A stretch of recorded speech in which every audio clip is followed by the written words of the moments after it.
He looked through a few more letters, while Daphne wondered if she could possibly explain her feelings, even had she wanted to.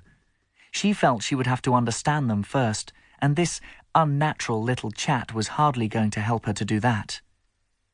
What she felt then, and what she felt now, and what she felt now about what she felt then, it wasn't remotely easy to say. Sebi was every inch the bachelor. His intuitions about a young girl's first love and about Cecil himself as a lover were unlikely to be worth much. Cecil's way of being in love with her was alternately to berate her and to berate himself. There wasn't much fun in it, for all his famed high spirits. Yet he always seemed happy when away from her, which was most of the time, and she had sensed more and more how much he enjoyed the absences he was always deploring. The war, when it came, was an absolute godsend. Sebi said, "Tell me if I'm being too inquisitive, but I feel it will help me to a clearer vision of what might have been. Here's the letter, June 1916. Tell me, Daphne, will you be my widow?" "Oh, yes." She coloured slightly. "Do you remember how you replied to that?" "Oh, I said of course." "And you considered yourselves, engaged?" Daphne smiled and looked down at the deep red carpet, almost puzzled for a moment that she had ended up here anyway. What was the status of a long-lost expectation? She couldn't now recapture any picture she might then have had of a future life with Cecil. "As far as I remember, we both agreed to keep it a secret. I wasn't altogether Louisa's idea of the next Lady Valance." Sebi smiled back rather furtively at this little irony. "Your letters to Cecil haven't survived." "I do hope not." "I have the impression Cecil never kept letters, which is really rather trying of him." "He saw you coming, Sebi," said Daphne, and laughed to cover the surprise of her own tone. He wasn't used to teasing, but she wasn't sure he minded it. "Indeed." Sebi rose and looked for a book on the table. "Well, I don't want to keep you too long." "Oh, well, you haven't." Perhaps she had rattled him after all.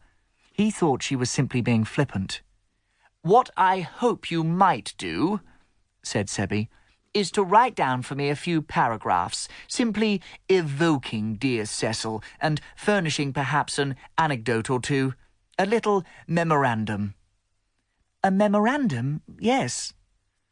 "And then, if I may quote from the letters—" She had a first glimpse of his impatience, the impersonal logic of even the most flattering diplomatist. Of course, one had to remember that he was burdened with far more pressing things. "I suppose that would be all right." "I expect to call you simply Miss S, unless you object." Which Daphne found after a mere moment's fury she didn't. "And now I might ask you just to run through 2 acres with me for any little insights you might give me, local details and so on. I didn't like to press your mother." "Oh, by all means," said Daphne, with a muddled feeling of relief and disappointment that Sebi had failed to press her too. But that was it. Of course, she saw it now, and it was good not to have wasted time on it. He was going to say nothing in this memoir of his.